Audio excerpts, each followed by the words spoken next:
They were some of the most evil and barbaric people in history.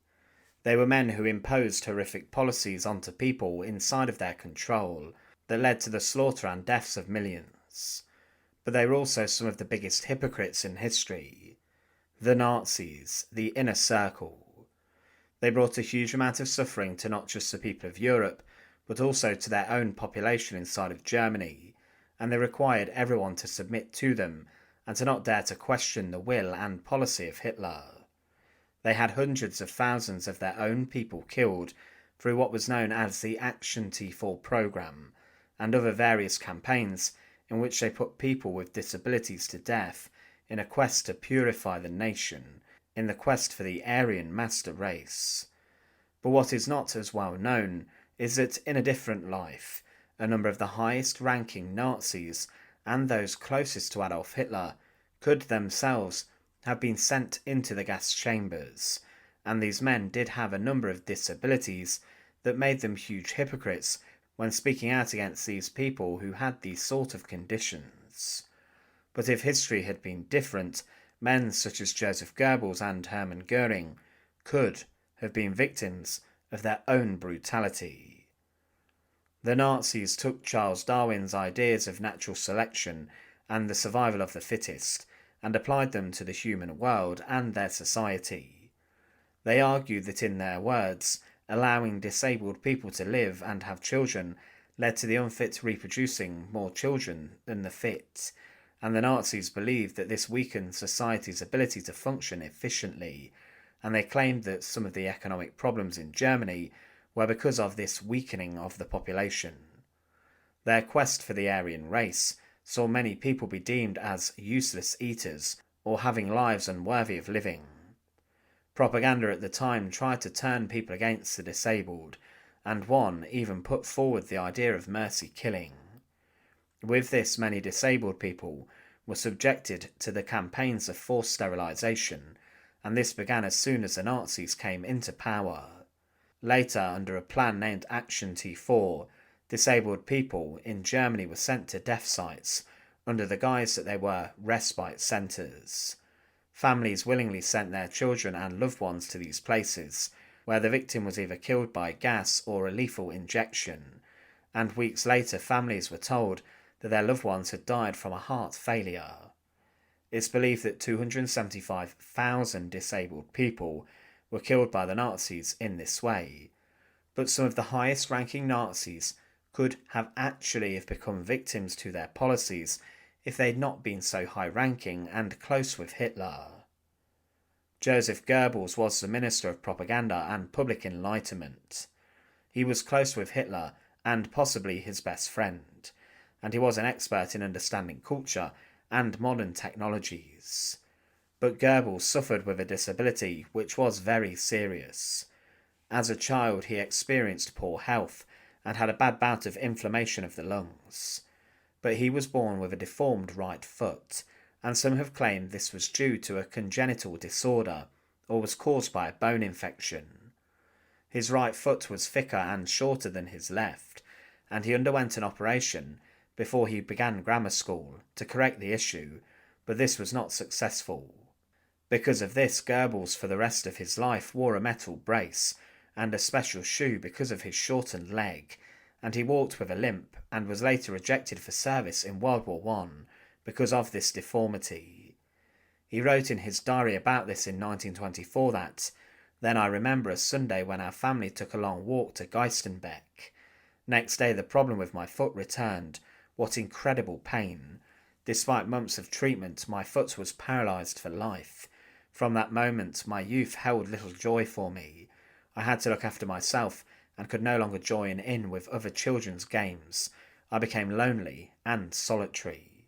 It was also stated that, for 2 years, his family doctor and a masseur struggled to rid his right leg of intermittent paralysis. Finally, they had to tell the despairing parents that Joseph's foot was lamed for life, would fail to grow properly, and would eventually develop into a club foot. He tried to conceal this club foot as best as he could, but some of his enemies compared him to the devil, having a cloven hoof. Now, physical disabilities were looked down upon by the Nazis, and those who suffered with conditions like Goebbels were sent to euthanasia sites if they had these sort of disabilities. They were also sterilised to prevent these conditions being passed on. Goebbels, though, had 6 children with his wife Magda, and there was little indication that his foot problem was passed on. None of his children inherited the club foot, meaning that it was probably not genetically passed, and he may have suffered with osteomyelitis, a bone infection. What would have saved Goebbels from the wrath of the Nazis if he wasn't in power was the fact he could deal with the issue himself and wasn't reliant on others. Goebbels preached speeches about those with disabilities, proving himself to have been a hypocrite of the highest order, and he knew what was happening inside of the death centres. His relationship with Hitler would have never seen him in any danger, though. Hermann Goring was the Reichsmarshal and the head of the Luftwaffe, and was until the final days of World War II the successor to Adolf Hitler. Göring was someone who was very flamboyant, but hid a very serious and dark problem, a drug addiction that caused him huge issues. He put on significant weight because of this, but inside of the Third Reich, those who were addicted to drugs were deemed as asocial, and the Nazis used this term to describe those who did not conform to their social norms. Drug addicts were lumped in with beggars and prostitutes with this, and those who were classed as asocial were persecuted, and some were sent to concentration camps, where they were forced to wear black triangles, and were later killed by the conditions of these camps. Now, the Nazis didn't necessarily outlaw and ban drugs. Hitler himself was hooked on a huge number of them, and the Wehrmacht, the German army, were running on amphetamines at a time, but Göring's drug addiction stemmed back from an injury he sustained during the Munich Putsch, Hitler's failed attempt at revolution inside of Munich.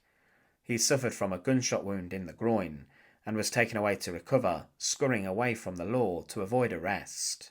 On the 1st of September 1925, Göring was actually certified as a dangerous drug addict, and was placed inside of a Långbro asylum in Sweden, and he even attacked a nurse who refused his request to get more morphine. He was so violent that he was actually confined within a straitjacket, but it was believed his condition was caused solely by morphine. He was weaned off the drug, but he later began taking it again when he rose to power. He was taking around 300 milligrams of morphine a day, and when he was brought to the Nuremberg trials after the Second World War, 2 suitcases were found containing over 20,000 paracodeine tablets. Some of the Nazis saw him as a slave to his addiction, but despite this he was a master manipulator and schemer.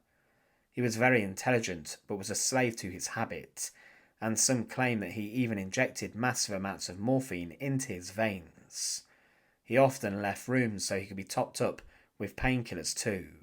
Colonel Andrus, who oversaw Göring's imprisonment during the Nuremberg trials, claimed Göring took around 20 pills a day. He was gradually weaned off these, and his weight came down significantly too, but let's remember that the Nazis themselves saw drug addicts in a poor light, and some were sent to concentration camps, and that could have very easily been Hermann Göring's fate. Heinrich Himmler, the head of the SS, was as blind as a bat, and without his glasses he could hardly see anything. He wore glasses throughout his whole life, and was very rarely photographed without them. Now, specifically, the Nazis did not target people for persecution who wore glasses, as plenty of other high-ranking officials did. But specifically, Himmler made a rule regarding eyesight when it came to the SS recruitment strategy. He deemed that any man worthy of being an SS officer would not be accepted into the group if they wore glasses, which itself is laughable due to the fact Himmler himself, the head of the organisation, always wore his spectacles. It's clear to see that if you were in power in Nazi Germany, you did not have to abide by the rules that you set. Rudolf Hess was the deputy Führer, and some sources claim that he was always mentally unstable. He was someone who was at least an oddball, and was a severe hypochondriac too, and feared for his health constantly. He was a complete yes-man to Hitler, and lacked any talent as a politician, but was a skilled pilot. Hess repeatedly believed he could be poisoned, and only ate a certain type of food too. But what did the Nazis think about those who had mental health conditions? Well, those people who were locked up inside of psychiatric hospitals within the Reich were subjected to the slaughterous policies mentioned earlier, and Hitler wrote a letter authorising a programme to kill psychiatric patients inside of German hospitals. At least by April 1941, 70,000 had been killed. More and more were killed, and many were forcibly sterilised. In Nazi Germany, a diagnosis of schizophrenia was often considered to have been a death sentence. The reason we mention schizophrenia is because many have theorised that Rudolf Hess may have suffered with this. After his failed peace mission, which saw him crash land an aircraft in Scotland, he was locked up as a prisoner of war and was branded as deluded and deranged in Nazi newspapers. Some of the government in Britain believed Hess was mentally ill, and whilst in captivity, Hess was tested and it was confirmed that he was mentally unstable and suffered with paranoia. In 1942, it was said his mental state was not good and he believed he was being poisoned. Hess's mental health was subject to debate, as it was said if he had not been mentally fit, then he would have been excused from the Nuremberg trials. He tried to take his life a number of times inside captivity, but at the trials he was seen rocking and sitting strangely. He later said that he may have been putting this on to portray himself as madder than he was, but Rudolf Hess's mental health problems remained with him throughout the rest of his life, and he was regularly heard moaning long into the night inside Spandau prison. But inside of the Reich, those who suffered with conditions like Hess probably did were often dealt with death. Robert Ley isn't as well known as the other Nazis such as Hess, Göring and Himmler, but Ley was the head of the German Labour Front and he held other high-ranking positions. During the First World War, he was an artillery spotter, and in July 1917, his aircraft was shot down over France. At this point, it's been theorised that he suffered from a traumatic brain injury, and for the rest of his life from that point on, he spoke with a stammer and suffered with bouts of erratic behaviour, which was made worse by heavy drinking. Doctors have suggested that at least Ley suffered with CTE, and following his death, his brain was actually analysed, and it was found that he had significant lesions on the brain.